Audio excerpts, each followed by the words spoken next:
Denn ihr seid Fleisch von unserem Fleisch und Blut von unserem Blut. Und in eurem jungen Gehirn brennt dasselbe Geist, der uns beherrscht. 대중을 사로잡는 연설로 독일의 총통이 된 히틀러. 그는 웅변 제스처를 따로 연습할 만큼 자신의 뜻을 사람들에게 강력히 호소하였습니다. 그렇게 게르만족의 우수성을 강조하며 전 유럽을 휩쓸겠다는 그의 고집은 2차 대전이라는 돌이킬 수 없는 파국으로 치닫게 되었습니다. 폴란드, 프랑스, 영국과의 전투를 거쳐 이제는 중립조약을 맺고 있던 소련의 뒤통수마저 세게 때리면서 2차 대전의 가장 치열한 독소 전쟁이 시작됩니다. 이들의 전투는 어마어마한 사상자를 낼 만큼 치열했고 히틀러는 끝까지 악랄했습니다. 독일과 싸우다 포로로 잡아온 사람들을 수용소에 가둬 잔혹하게 죽이거나 고문하도록 하였으며 그들은 독일의 통치 아래 수년 동안 끔찍한 삶을 살아야 했습니다. 그리고 그가 일으킨 세계대전의 끝을 보기 위해 죽음을 부르는 전투는 계속되어야 했습니다. 스탈린그라드 전투에 앞서 현재 이들의 상황을 간략히 설명드리겠습니다. 독일은 폴란드를 시작으로 대부분의 유럽을 차지하였습니다. 여기에 이탈리아와 일본 등이 독일 편에 가담하면서 추축국을 형성하죠. 반대로 추축국에 대항하여 미국과 소련, 영국 등이 연합국을 형성합니다. 이들의 전쟁은 크게 유럽과 아시아 전선에서 동시에 벌어지고 있었으며 유럽에서는 독일과 소련을 중심으로 아시아에서는 미국과 일본을 중심으로 전쟁이 벌어지고 있었습니다. 훗날 미국이 유럽 전선으로 넘어오면서 전쟁은 거의 막바지에 이르게 됩니다. 1942년 7월 11일 독일과 소련 양측 합쳐 150만의 병력과 막대한 장비가 소련의 도시 스탈린그라드 일대에 격전에 투입되었고 독소 전쟁은 극에 달하고 있었습니다. 하나의 도시 자체를 거점으로 이루어진 대규모 전투 스탈린그라드 전투가 발발한 것입니다. 소련군이 이곳의 방어막을 재구축하지만 끝내 독일은 이 도시의 90%를 차지하는 데 성공하고 이제 완전 점령을 눈앞에 두게 됩니다. 이미 도시에는 나치의 기가 개항되었죠. 소련은 반대로 괴멸에 가까운 피해를 입으면서도 부서진 건물을 방패 삼아 필사적으로 버텨야 했습니다. 그렇게 이들이 완전히 무너질 것이라 생각했던 바로 그 순간 독일에게 조용히 위기가 다가오고 있었습니다.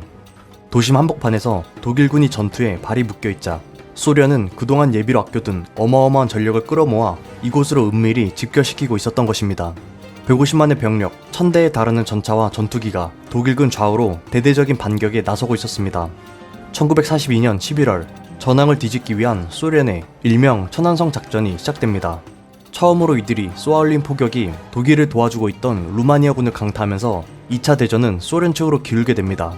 루마니아군을 완전히 붕괴시키면서 소련의 대규모 부대가 스탈린그라드에 좌우로 합류하기 시작하였고 포탄을 쏘아 올린 지 불과 4일 만에 이곳에 몰려있던 독일군을 완벽히 포위하는 데 성공합니다. 지금까지 소련군을 압도했다고 생각한 독일군은 순식간에 고립되면서 2차 대전의 흐름은 바뀌게 됩니다. 이곳을 사수하겠다는 히틀러의 고집으로 지나치게 병력을 투입시켰지만 끝내 구물에 갇힌 대어처럼 최악의 참사가 벌어진 것이죠. 스탈린그라드 점령을 눈앞에 두고 이곳에 고스란히 고립된 독일군의 수많은 병력은 이제 보급로마저 끊겼습니다. 전쟁 시작 후 3개월 안에 소련의 항복을 받아낼 자신이 있었던 히틀러의 생각과 달리 이제 지휘관 사이에서는 후퇴냐 현지 사수냐의 고민에 빠졌습니다. 그때 나치의 2인자 헤르만 괴링이 입을 열었습니다. 이곳에 갇힌 병력에게 공중으로 충분한 물자를 공급해주면 다시 스탈린그라드를 차지할 수 있을 것이라고 말이죠. 이들에게 또다시 추운 겨울이 시작되고 독일은 즉각 공수작전을 개시하였습니다. 문제는 독일군이 충분한 전투력을 발휘하기 위해서는 하루에 600톤의 물자가 보급되어야 했지만 실제로는 100톤 내외밖에 되지 않는 터무니없는 양이 보급되었습니다.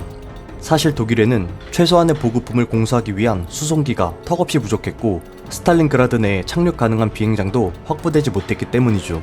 이때 소련군은 도심으로 진입을 서둘지 않고 포위망을 더욱 강화해갔습니다. 12월 초 독일군에게 가능한 선택지는 이 포위망을 뚫고 빠르게 탈출하는 방법밖에 없었습니다. 하지만 히틀러는 후퇴 금지와 현지 사수를 명했고 현장에 있던 병사들에겐 불행이 시작됩니다. 남부 집단군을 A와 B 집단군으로 분리했을 때만 해도 A 집단군이 최종 목표인 코카서스를 제압하는 동안 B 집단군은 돈강에서 볼가강 연안에 이르는 교두보를 확보하는 것이 임무였습니다. 하지만 작전 도중 목표와 달리 스탈린그라드에 집착하게 되면서 모든 것이 틀어지게 된 것이죠. 결국 이 상태에서 B 집단군의 전력마저 붕괴된다면 코카서스 깊숙이 남아한 A 집단군마저 고립될 위기에 처할 상황이었습니다. 히틀러는 독일의 명장 만슈타인에게 스탈린그라드에 고립된 병력을 구출하라는 명령을 내리고 만슈타인에 의해 이들을 구출할 집단이 새로 편성됩니다. 한시라도 B 집단군을 탈출시킴으로써 A 집단군의 퇴로를 열어주는 것이 시급했습니다.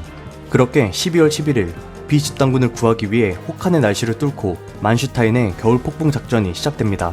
한편 스탈린그라드에서 고립된 B 집단군의 지휘관 파울루스는 계속해서 히틀러에게 탈출 명령을 요구했습니다. 독일군 30만 병력은 스탈린그라드를 점령하는 것이 문제가 아니라 이제는 탈출하는 것이 관건이었으며, 그는 지금 탈출한다면 물자를 포기하더라도 병력을 대부분 구할 수 있다고 주장합니다. 하지만 고집쟁이 히틀러는 모든 요구를 거부해버리고 훗날 정말 땅이 피로 물드는 지경까지 가게 되죠. 또한 만슈타인의 구출부대 역시 스탈린그라드 외곽 50km까지 진출하는 데 성공했으나 더 이상 접근이 불가능하였습니다. 이렇게 독일이 머뭇거리는 사이 만슈타인의 군대는 소련에 의해 서서히 숨통이 조여왔고, 설상가상으로 같이 싸우던 이탈리아군도 괴멸당하게 되면서 결국 겨울 폭풍 작전도 실패로 끝나고 맙니다. 이제 코카서스로 깊숙하게 진격했던 A 집단군 또한 안전을 보장받을 수 없게 되자 사령관 리스트도 탈출할 수 있도록 후퇴를 청원하지만, 히틀러는 즉각 그를 해임하고 자신이 A 집단군 사령관을 겸임하겠다고 나섰습니다. 한마디로 이성적인 판단을 포기한 상황이었습니다. 12월 24일 고립된 병사들이 쏘아올리던 포화는 더 이상 볼 수 없었고, 크리스마스의 기적을 바라던 그들은 이제 절망의 나락으로 한없이 떨어졌습니다. 혹한의 폐허 속에서 한 달 동안을 구출받기를 희망하다가 8만 명이 목숨을 잃게 되죠. 1943년 1월 파울루스가 선택할 수 있는 것은 항복과 소련에 의한 몰살 둘 중 하나였습니다. 소련은 포위된 독일군에게 항복을 권유하면서 만약 항복을 하면 포로에 대한 안전보장과 식량 지급, 의료 지원 등 파격적인 조건을 내걸었지만, 파울루스는 끝까지 히틀러의 명령에 따라 이를 거부합니다. 결국 소련은 기력이 다 빠져 죽어가는 독일군을 향해 대대적인 포격을 퍼부었습니다. 그때 파울루스는 히틀러에 의해 원수로 진급됐는데, 지금까지 독일군 원수는 적에게 항복하지 않는다는 전통이 있었기 때문에 원수로 진급시킨 것은 사실상 자결하라는 히틀러의 무언의 압력이었던 것입니다. 잔인한 내용을 담고 있는 이 전문은 그동안 히틀러의 말을 충실히 따르던 파울루스를 분노하게 만들었고, 히틀러를 위해서 죽을 수는 없다며 파울루스는 그제서야 소련에게 항복을 합니다. 150만의 인명피해를 낳으며 6달 동안 지속된 스탈린그라드 전투는 독일군의 패배로 종결되었습니다. 그리고 이들을 죽음으로 몰아넣고 괴롭혔던 인물은 바로 히틀러 자신이었습니다. 항복의 소식을 들은 히틀러는 온갖 육두문자로 그들을 저주하면서 발광했습니다. 후에는 스탈린그라드에서 독일군 9만 명이 살아남았지만 이들도 대부분 수용소에서 죽었기 때문에 살아 돌아온 사람은 겨우 5천 명밖에 되지 않았습니다. 전투는 이제 소련 쪽으로 기울었고 2차 대전을 통틀어 독일이 겪은 가장 큰 전략적 패배를 안기게 됩니다. 소련 또한 승리하긴 했지만 인명, 물적 피해도 어마어마하여 스탈린그라드는 지구상에서 사라진 도시와 다름없었습니다. 현재는 이곳의 일부가 당시의 참상을 기억하기 위해 기념관으로 사용하고 있죠. 다음 편에 이어질 시리즈 영상에 앞서 2차 대전을 좋아하시는 분들을 위해 2차 대전 책 하나를 소개해드릴까 합니다. 사실 책이라 하기에는 구성이 전략 시뮬레이션 같은 느낌이 들어서 개인적으로 더 좋았는데요. 보통 책처럼 2차 대전을 단순히 글로만 전개한 것이 아니라 사건이 전개되면서 각국의 나라가 사용한 작전과 전략, 피해 규모 등 방대한 양의 내용이 그래픽으로 함께 기술되어 있어서 꽤 흥미롭게 보았습니다. 영상에 나왔던 소련이 반격하는 경로와 이들이 어떻게 전지를 뚫고 진격하였는지 또한 책에는 이미지로 그려져 있어 글로 읽는 것보다 훨씬 생동감 있게 표현되어 있습니다. 개인적으로 가장 좋았던 부분은 전쟁에 사용된 무기의 이름부터 화포별 특징, 현재 상황을 그려낸 지도처럼 2차 대전의 모든 것을 디테일하게 반영한 부분이 가장 좋았습니다.